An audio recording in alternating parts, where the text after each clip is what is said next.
All right, there we go. This thing's on. Good morning, good morning. Joseph Bryant here. You know what? I figured it's about time we finally got around to checking out my latest book, Stronger. You know what? Let's get into it. It's about that time. As you can see, I'm rocking the pen as a bookmark. Oh, yeah. We'll skip the introduction and the table of contents. I assume you're not interested. For those of you who aren't familiar with my latest book, Stronger, this is a book I wrote focusing on how for parents to train their children in martial arts, self-defense, do so at home and or in conjunction with professional martial arts training.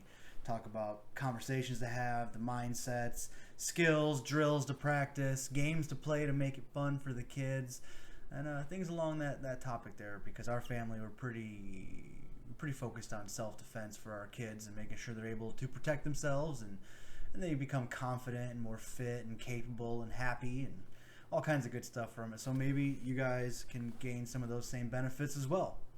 Only one way to find out. Let's get into it. Chapter 1, Conversations about Self-Defense. Context surrounding self-defense situations must be discussed multiple times with your children throughout the years. It is important for them to have a firm grasp of what it means to defend oneself and what situations are appropriate. Helping your child to develop their own personal sense of boundaries and how to react will be absolutely vital to them developing their own sense of awareness and how to proceed in potentially dangerous situations.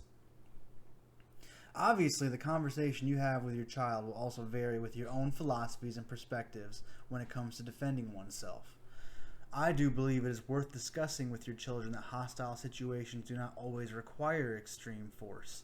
This is one of the primary reasons I enjoy having a focus on jiu-jitsu, judo, and wrestling when it comes to our children's self-defense training.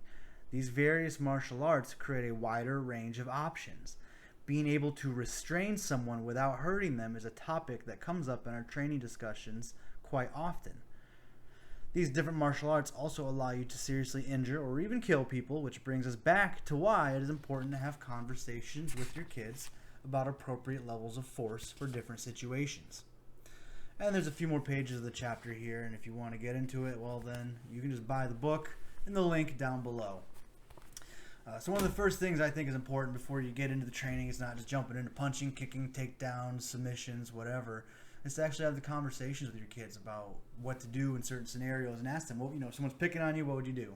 And then correct them, like, okay, well, if you can, get away. If you have to engage, you don't have to gouge somebody's eyes. You can restrain them, take them down, tell them to calm down. Of course, each of you who have different philosophies and perspectives and ways of doing things with your own families, you will, you might put your own angle on it, so to speak.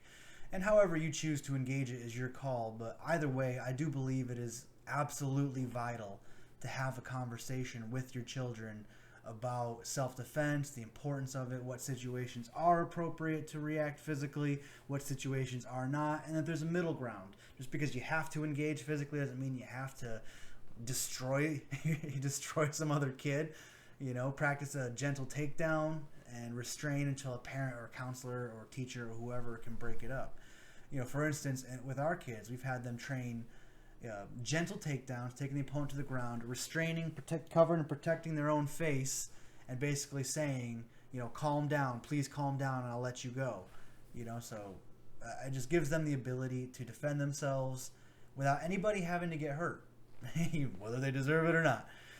So that's chapter 1, about having conversations about self-defense with your kids and appropriate levels of force and what to do in certain situations. Obviously, you can cater it to your specific needs and philosophies, as you should. If you're interested in getting a copy of Stronger, again, you can go down to the links below in the description here and get yourself a copy on Amazon. We got digital copies. We've got the physical copies. Also in the description down below, you'll find access to our Discord, which I'm gradually is kind of filling with more useful information about stocks, about finances, credit, investing, psychology, philosophy, writing, anything else that I could think can contribute benefit to my life and yours. I'm going to stuff in there, so feel free to check that out. You can also see down in the links there as well a referral link for WeBull. You can collect 2 free stocks if you sign up for a WeBull account off of my referral link. free money for you, free money for me. It doesn't hurt. I think that's all I got for you guys here today. Wrapping up the first video on Chapter 1 of Stronger. And if you get it, sound down in the comments. Let me know what you think of it. I appreciate you guys checking it out. Likes, comments, subscriptions always fire me up to create better and better content for you guys. I got a few things on my radar here to step up the quality of the channel here. So we'll be seeing some of that here soon. Joseph Bryant, wrapping up. I got to get going here. Got to get some stuff to do. I'll catch you guys on the next one when we hit Chapter 2 of Stronger. All right, see you guys next time.